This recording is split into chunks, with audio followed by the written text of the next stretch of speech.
to hold the line for the bill that we passed. This deal that we've heard about totally fails to deliver on all of it. And if you want to get into the details, let's just start with the IRS. 87,000 new IRS agents, all the billions of dollars, $1.4 billion cut, leaving the balance to be used by the IRS immediately, starting at this moment, continuing on for the duration of this presidency. $4 trillion at least, an unlimited debt ceiling increase. Unlimited debt ceiling. And oh, by the way, puts the incoming president, whether that's Joe Biden or whether that's a Republican, having to deal with it in a lame duck session. Absolutely and completely unacceptable. Trillions and trillions of dollars in debt for crumbs, for a pittance, every single thing. Take the student debt bailout, the student loan forgiveness. Biden forgives, you pay. None of that changes. Take the assault on American energy with the so-called Inflation Reduction Act. All of those subsidies killing American energy, continued unbridled. The permitting reform, all it does is seeks to increase and impose more of the Green New Deal faster on the American people. Faster. Now, at least $4 trillion in debt for nothing from the strongest position a Republican has had generally, and certainly our elective lifetime here, and generally probably since we've been paying attention to politics. The Speaker himself has said on numerous occasions, the greatest threat to America is our debt, and now is the time to act. We had the time to act. And this deal fails completely. And that's why these members and others will be absolutely opposed to the deal, and we will do everything in our power to stop it and end it now. And with that, I introduce the gentleman, Mr. Roy.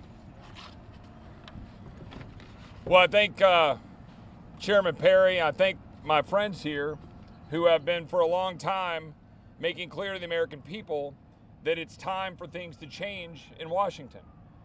Now, we've been saying that for a long time, and finally in January we did something about it. And we forced a change, and the American people responded. And for 5 months, that change was being seen because we were a unified Republican Party standing up for the things that we actually run on. Actually trying to change this place, actually trying to secure the border, actually saying that if you're going to raise the debt ceiling, maybe you should actually enact fiscal reforms to do so. We did that. We worked in good faith. Everybody's sitting around, working around the table to accomplish the objectives the American people sent here to do. Unfortunately, last week, there was a breach. There was a breach in the structure that we agreed to put in place to make sure that we are representing the American people through this heretofore United Republican Conference. The Republican Conference right now has been torn asunder. And we are working hard to try to put it back together again this weekend by making sure that this bill gets stopped. I want to be very clear. Not one Republican should vote for this deal. Yes. Not one. If you're out there watching this, every one of my colleagues, be very clear. Not one Republican should vote for this deal. It is a bad deal. No one sent us here to borrow an additional $4 trillion to get absolutely nothing in return. But at best, if I'm being really generous, a spending freeze for a couple of years. That's it. That's about what you get. And frankly, you're going to make things worse. And my Democratic colleagues know it. That's why they're supporting it. That's why they're going around gleeful. Look, there's a reason our Democrat colleagues support this. There's a reason that Mitt Romney supports this. There's a reason that Bill Kristol supports this. It's all the same stuff. There's a reason that our conservative allies are opposing it roundly. The Club for Growth, scoring against it. The Heritage Foundation, scoring against it. Freedom Works, scoring against it. Ron DeSantis, publicly opposed. President Trump said he thought we should default rather than pursue this kind of lunacy. At the end of the day, the only person that would default in this town is Joe Biden, unless Republicans default on the American dream by voting for this bad bill. That is why this group will oppose it. We will continue to fight it today, tomorrow, and no matter what happens, there's going to be a reckoning about what just occurred unless we stop this bill by tomorrow. I yield to my friend, Ms. Boebert. So we're here today in strong opposition of the latest so-called deal to lift the debt ceiling. As far as I'm concerned, I think McCarthy did the best that he could do to some extent with this deal, but we made it clear at the outset of this Congress that we would not continue business as usual here in Washington, D.C. McCarthy did his job, but unfortunately Biden and the Democrat-controlled Senate did not do theirs. The House did our job. We passed a bill. We passed a decent bill. None of us wanted to increase the debt ceiling. But we came together and said if we can make some fiscal reforms and some cuts that actually make sense to the American people, then we're willing to do that rather than go into default. And now we must, again, in the House, do our jobs. I think that there should be a process that's discussed to have an open rule and offer amendments. And we're going to go over those things. We're going to see what is best for the American people in that. But we fought extensively to empower each individual member of Congress to have a say, to have influence on legislation, not unilaterally give our authority over to the Speaker to negotiate a bad deal. The American people are struggling with high gas prices, groceries, and other monthly expenses that were fueled by Democrat federal spending sprees that caused record inflation that we are still fighting today. The bill passed by House Republicans provided a modest $1.5 trillion increase to the debt ceiling in exchange for enacting pro-policies and real spending cuts. Our bill saved taxpayers $4.8 trillion and included real reforms. We had substantive policy included in the Limit, Save, Grow bill. We had a real opportunity to significantly cut federal spending, restore some fiscal sanity to Washington, D.C., and get our economy back on track. Unfortunately, the bill we are considering tomorrow does none of these things and is more Washington gimmicks from the swamp that kicks the proverbial can down the road. Tomorrow's bill hands Biden a blank check as it doesn't actually set a debt limit. This is an unlimited debt increase, allowing him to spend as much money as he wants through the end of his term. Tomorrow's bill fails to return federal spending to pre-COVID pandemic levels and instead normalizes federal spending at the $6 trillion level as opposed to the previous $4 trillion level. That is $2 trillion more that we will likely spend each year because of this disastrous anti-deal. Tomorrow's bill allegedly cuts $41 billion. I think it's more like 12, which is essentially nothing, as it's estimated savings from the bill from unspent COVID funds. These so-called pay-as-you-go wins in the bill are fake. It allows the OMB director to ignore this mandate whenever she deems necessary to do so. This administrative pay-go isn't as lovely as it sounds, as this administration can waive that whenever they'd like. Republicans said we're going to defund Biden's new army of IRS agents, yet this bill prohibits only $1.4 billion of that $80 billion. So at the end of 10 years, okay, the IRS has $1.4 billion left to spend. They can still spend the rest of that money however they so choose to attack the American taxpayer, middle-class taxpayers that the IRS will be weaponized against. And shockingly, in tomorrow's bill, there are no actual budget caps required after 2025.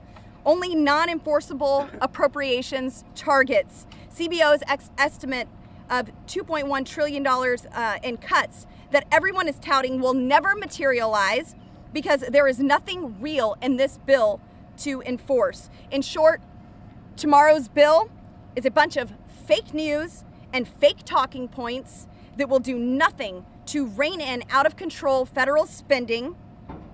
If every Republican voted the way that they campaigned, they would vote against tomorrow's bad deal, because this is the very thing that we all campaigned to put an end to.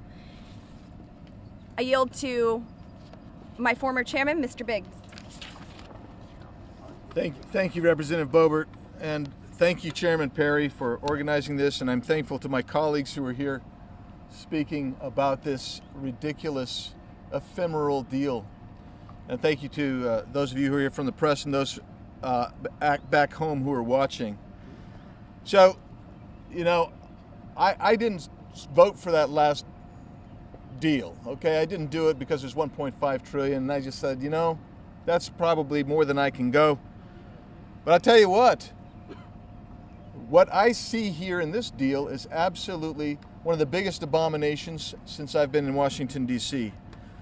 The original bill that passed out last month promised 2022 spending levels with a savings of about $131 billion and rescissions of almost $900 billion. Think about that. That's what the House passed out just a month ago. And you're asking the House now to do something different, completely different.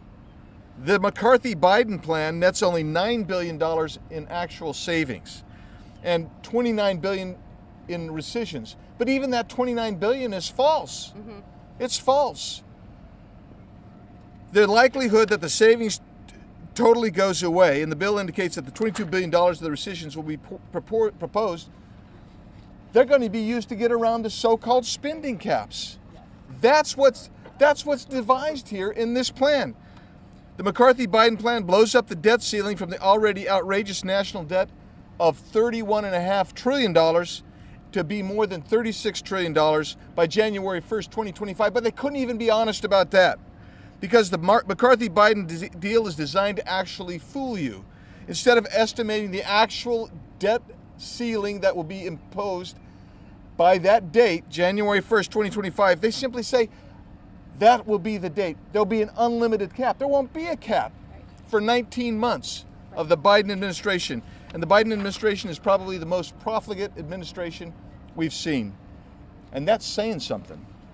While the current growth rate of our national debt projects to slightly more than $4 trillion in new debt, I forecast for you now it's going to be closer to $5 trillion by the time we get there. Let's see here now. The original House bill included elimination of all the IRS funding for the new Stasi, the IRS agents, who will be a weaponized IRS force. Total savings would have been $71 billion. That was what passed out of the House, and no new agents to hassle Americans.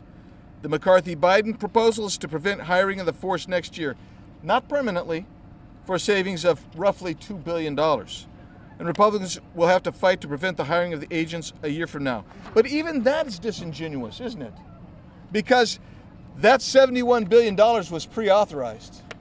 That was pre-authorized. So when you throw the $2 billion out, that doesn't mean that they can't hire agents this year.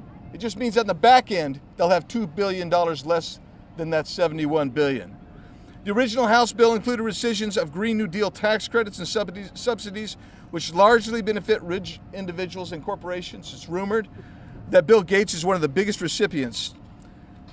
And that original bill was going to give $200 billion in savings. But the McCarthy-Biden program continues the Green New Deal boondoggles. The House bill originally eliminated Biden's student loan forgiveness and restructuring plan for projected savings of more than $400 billion. The McCarthy-Biden plan? No. The spending levels frozen at 2022 rates in the original House legislation are modified up. It isn't the 2022 in this bill. It's between 22 and 23 numbers. And Republican members of Congress are told that we'll fight these issues. We'll fight them again next year. In the meantime, the McCarthy-Biden plan assures an increase in the national debt of at least $4 trillion. How come it is that Republican leaders always tell us, next year we'll fight hard? Next year we'll fight hard. We really mean it next year. In fairness, the McCarthy-Biden plan asserts something that they call administrative pay-go. It ostensibly requires bureaucrats to demonstrate how they're going to pay for new programs or increases in spending. Now that sounds good, right? except Congress has had a similar program for many years without it slowing down spending a bit. And why is it? Because Congress waives pay-go provisions. Yes. Now here's the way the pay-go provisions are going to be waived here. This part, by the way, this program sunsets in a year. But this part, and this crazy, is that the director of OMB can waive the pay-go provisions whenever and for whatever reason. You know what? There's a reason that the Biden administration has no concern over this provision at all. Because they control the OMB and the OMB director. And that unicorn, the admin pay-go, is where most of the McCarthy-Biden savings of $1 trillion is supposedly coming from. And since that is ephemeral at best, the McCarthy-Biden savings totally evaporates.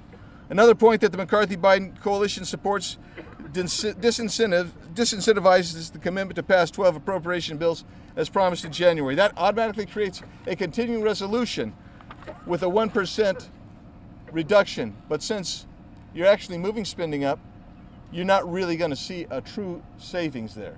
But beyond that, they're going to wait before this gets imposed until 3 months into the next fiscal year. That is not what Representative Massey's plan really was. Right. And when Republican leaders put out their talking points, they said that the Democrats got nothing in this deal. The question is, what did Republicans get in this deal?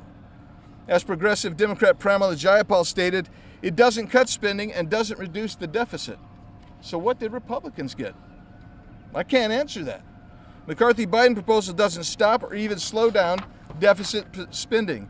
It doesn't reduce the angle of trajectory of our out of control growth of our nation's debt, and the McCarthy-Biden proposal doesn't bend the spending curve down. Instead, they put some curtains on a dilapidated budget house and hope that that will dress it up enough so enough Republicans will vote for it so they don't feel too doggone bad when 150 Democrats vote for it. The McCarthy-Biden plan keeps us moving over the national debt cliff with the Republican leadership's mantra of, we'll fight it next year.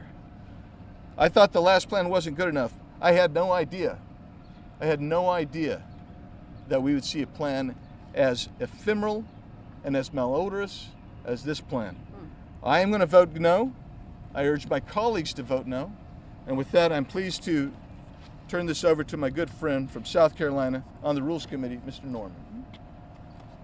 Thank you, Andy. I want to thank all of my members behind me that have got the courage to stand up and say no to this bill. Folks, the two factions that are supporting this bill, China, because they're just buying more debt to control America, and the Biden administration, which, as the hearings are showing, is corrupt and compromised to China. And we want to add the credit cards to give him to spend our money, and as has been said, unlimited debt ceiling and extend it through January of 2025. That's insanity. Who would do that? And I'm tired of hearing, as Andy says, we'll do it tomorrow. I'm tired of hearing, well, the Senate's not going to pass it. Right. I'm tired of that. I'm not in the Senate. Yep. The House, the reason the Democrats got kicked out in January is because they wanted a change. They wanted a conservative change. This bill does nothing to that. If nothing else, if you examine the bill, the existing debt that we've got is $32 trillion and counting. To give you a concept, $1 trillion at 3% is $30 billion. $1 trillion. The interest on the debt is going to exceed our military budget if we keep going the way we're going. Somewhere, somebody has got to stop it. This group behind me is willing to do that. I'm on Rules Committee. It's a great committee. We know everything coming through. But folks, if we can stop it there, I will stop it. There is a reason why 100 Democrats, none of which voted for our initial bill, is now for it. Why is that? It's because they got what they wanted.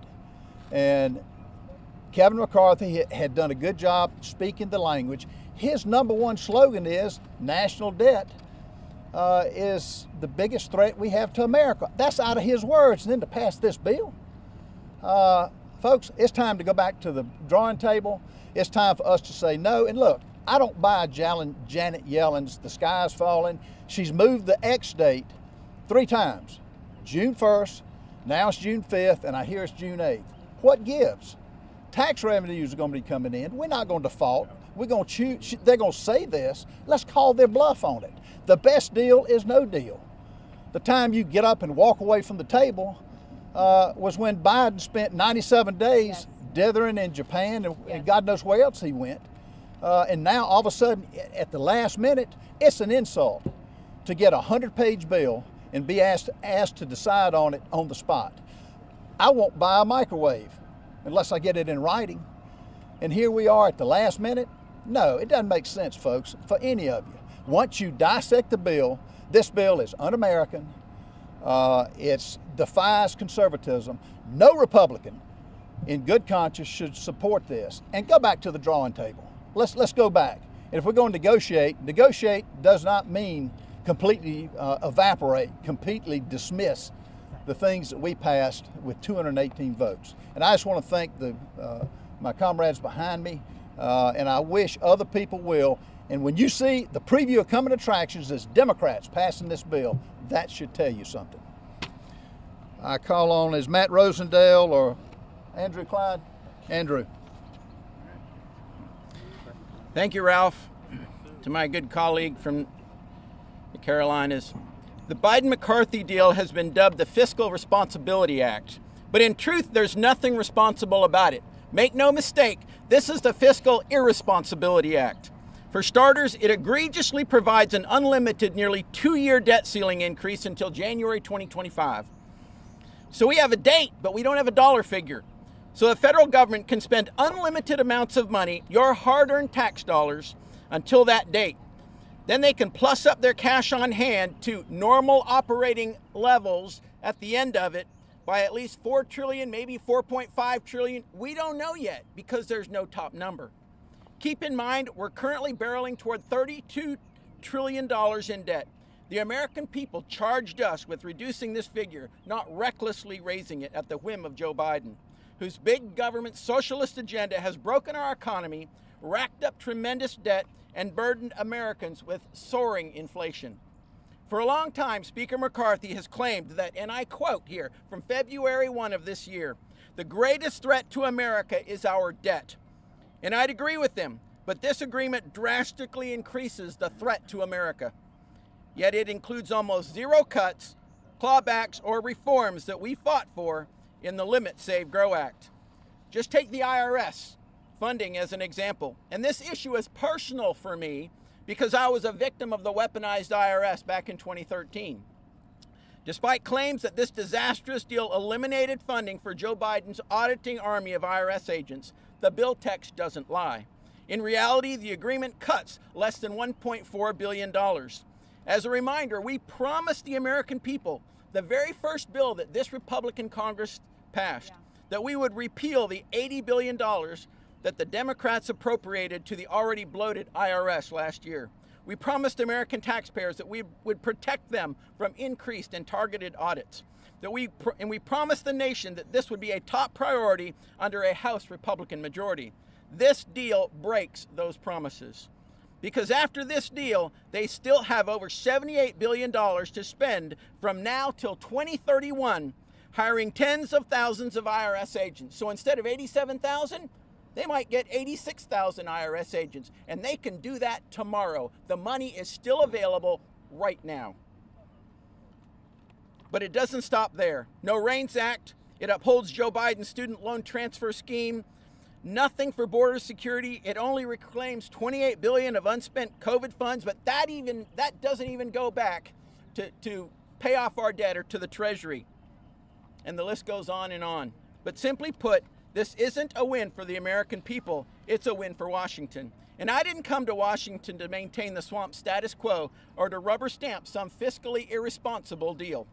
My constituents didn't send me here to exacerbate the debt, burden future generations, capitulate to the establishment, turn a blind eye to the less destructive policies, or surrender the fight to eliminate woke, weaponized, and wasteful spending.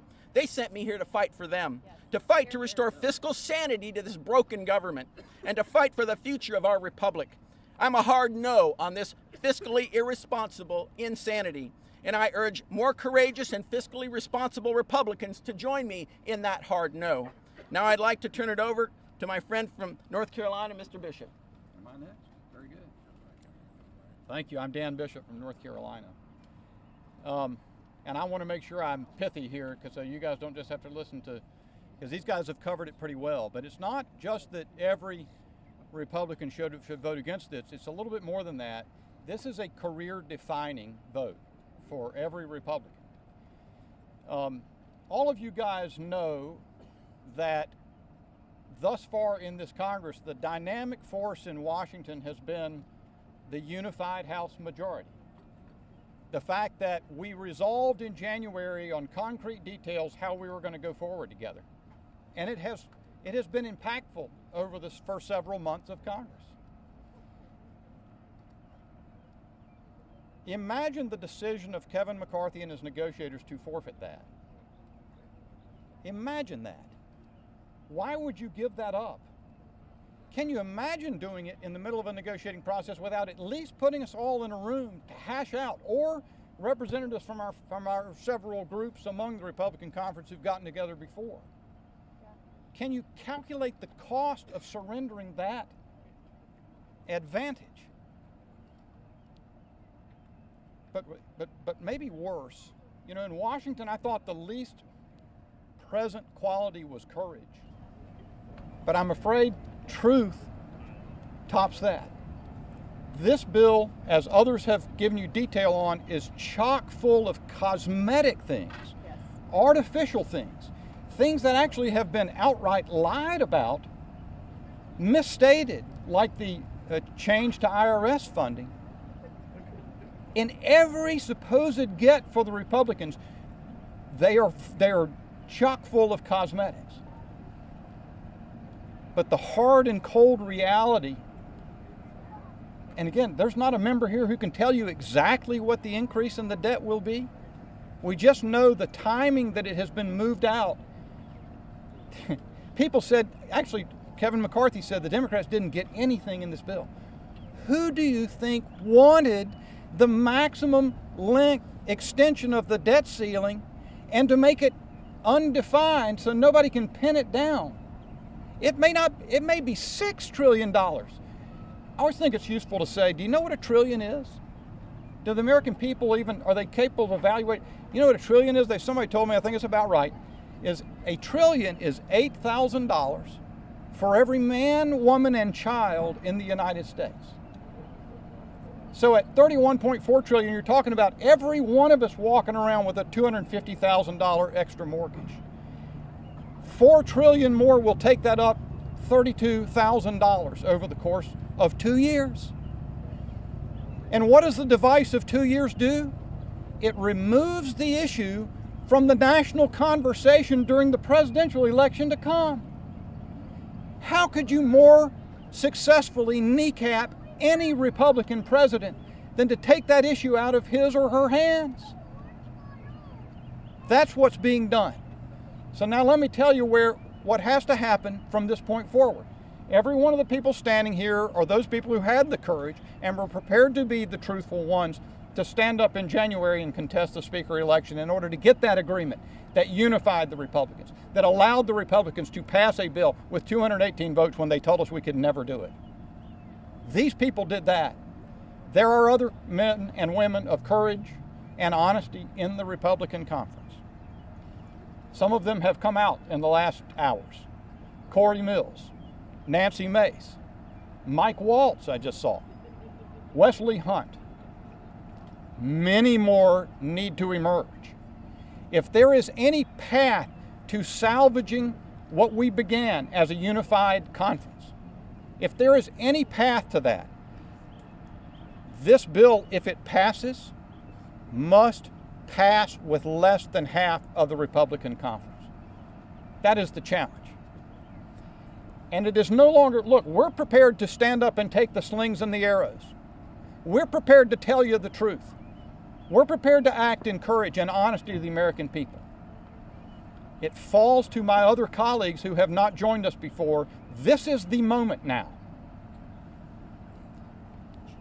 A colleague's words ring in my ears from a conversation last night. Only in Washington would anybody spend any time quibbling over the $12 billion cut, or is it maybe $20 billion, or is it fake entirely because you're holding $22 billion of COVID money and new funds at Commerce Department to use to repurpose for other spending? All that crap. What the American people all get. Now look, there's some people who are, I understand they're on the left, they think debt and spending is the way to go forever. Most Americans, 60% of the right, is the AP poll. 60% said they wanted cuts to spending in conjunction with changing the debt ceiling, because they all know it is on a cataclysmic, unsustainable path.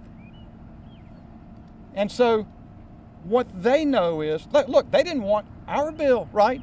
The $1.5 trillion increase, let's be honest about it. They go, why would you do that?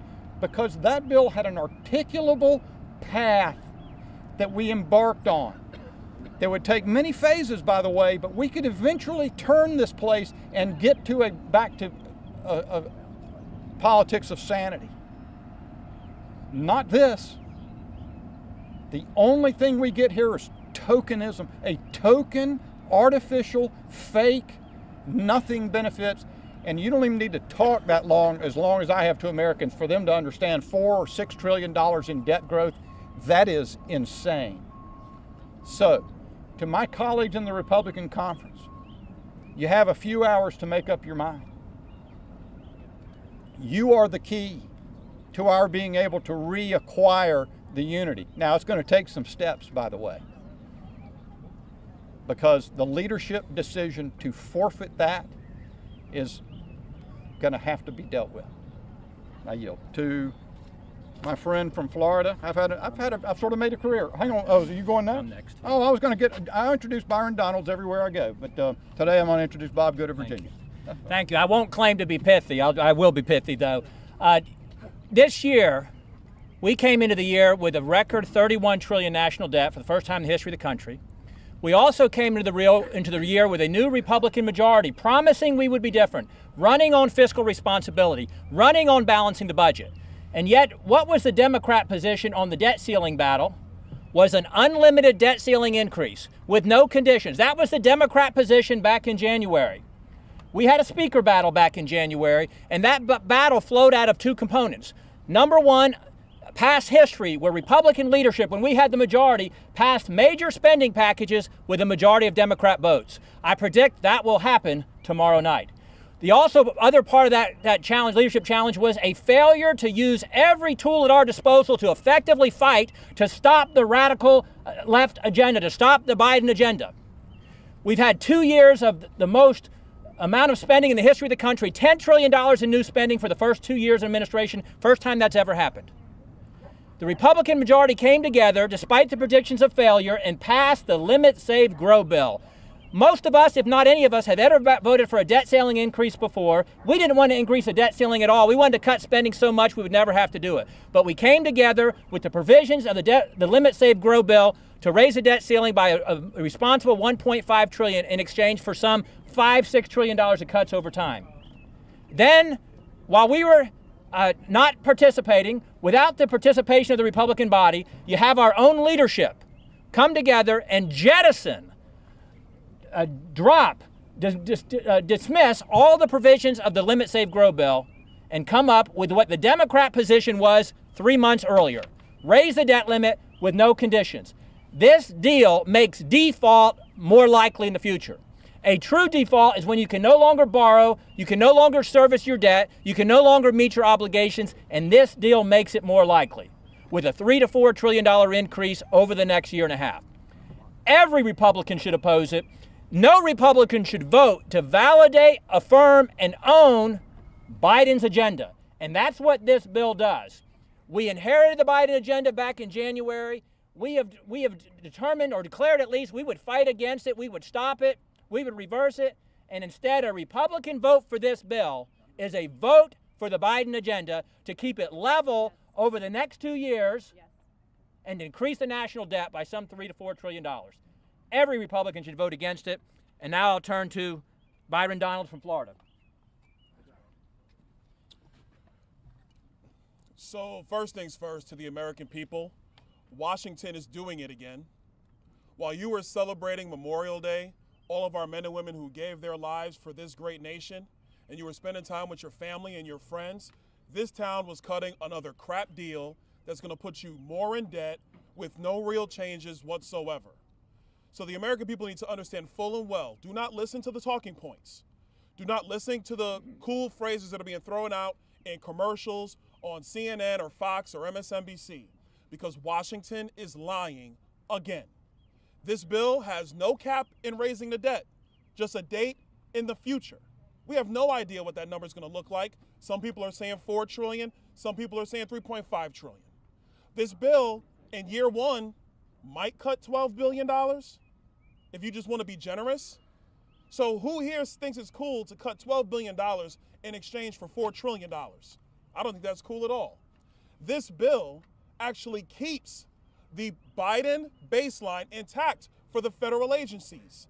The Republicans in Congress have been saying for months that we need to get back to pre-COVID spending levels. This bill canonizes post-COVID spending levels brought to us by Joe Biden and the Democrats. This bill keeps all of Joe Biden's policy, all of Joe Biden's spending intact.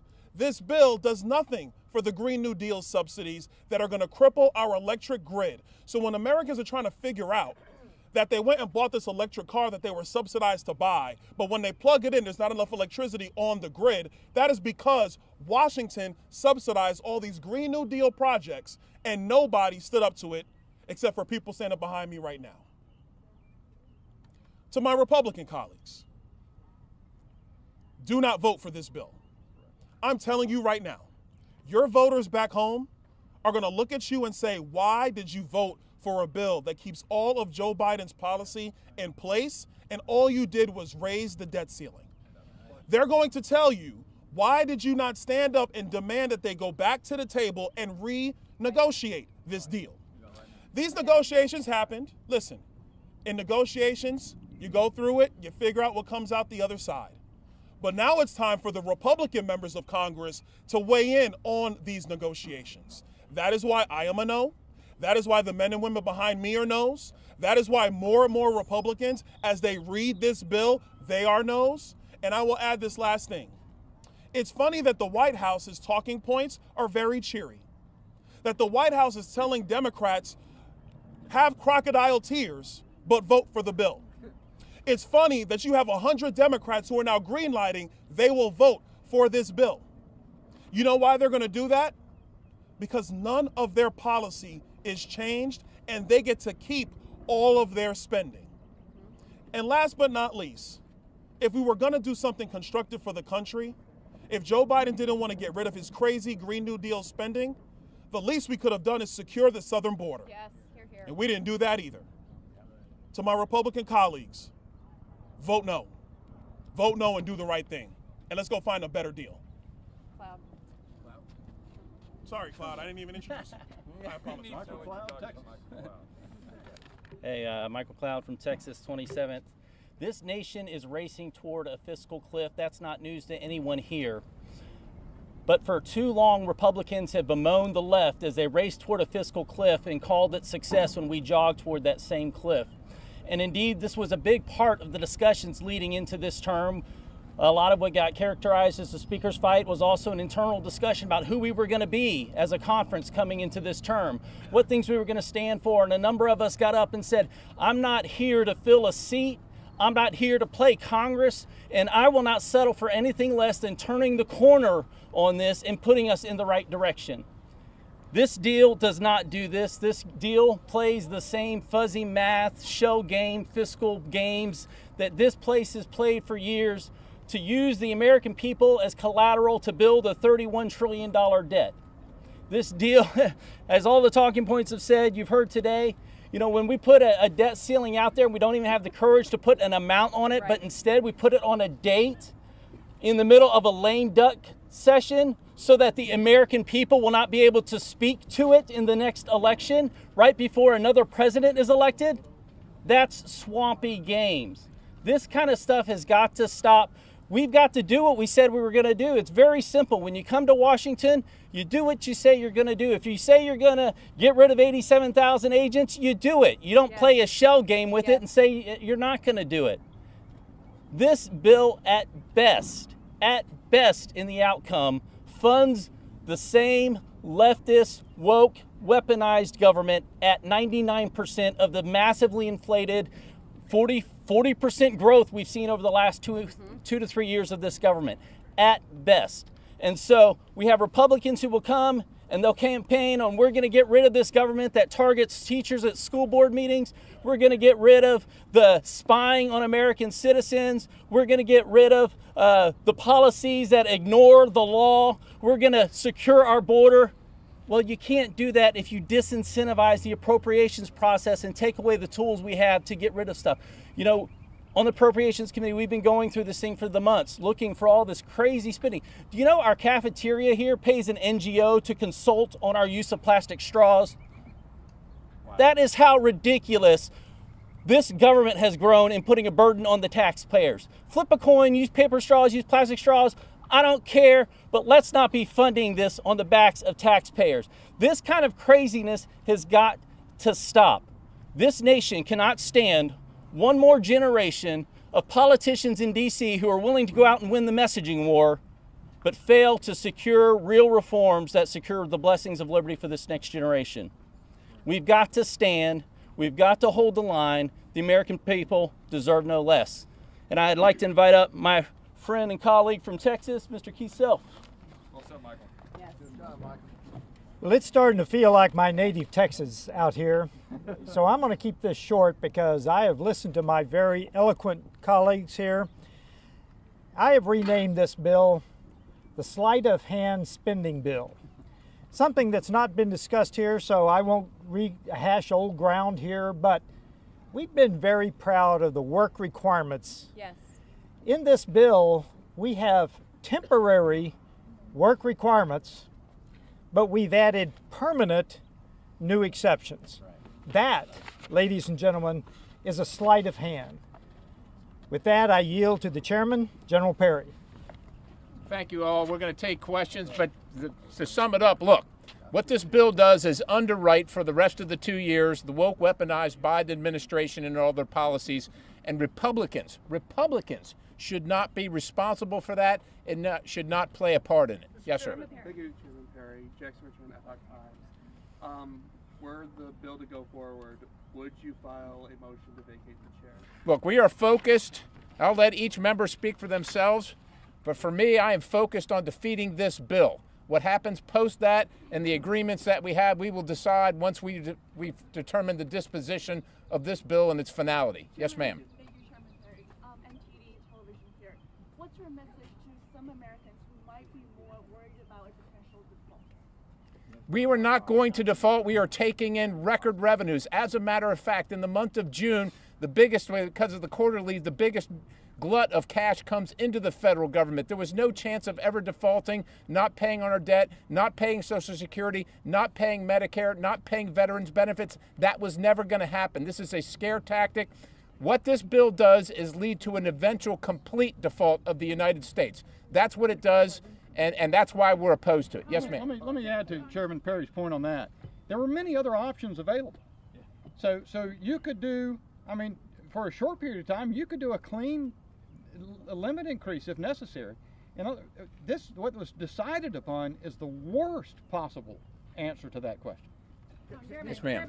Help us understand exactly your plan right now. Is it to have a clean short-term deal? Is it that you're going to roll the dice and assume that the default deadline isn't real? Do you believe that there could be actual... We don't, look, we've asked for Janet Yellen's figures, and with all due respect, she comes with zero credibility to this discussion, right? She didn't see inflation coming. She didn't know that we were going to breach the debt ceiling when she supported the $1.7 trillion omnibus on December 23rd, passed by the Democrats.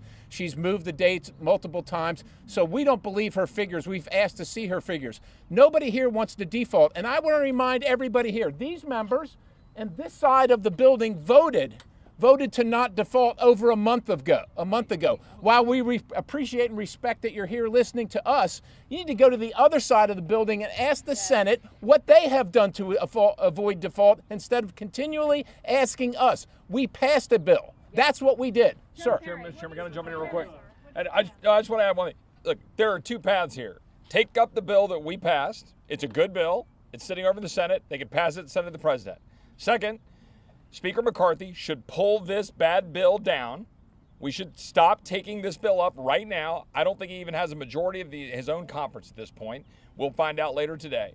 He should pull this bill down, and then we should do exactly what we're doing right now. We have COVID rescissions right now.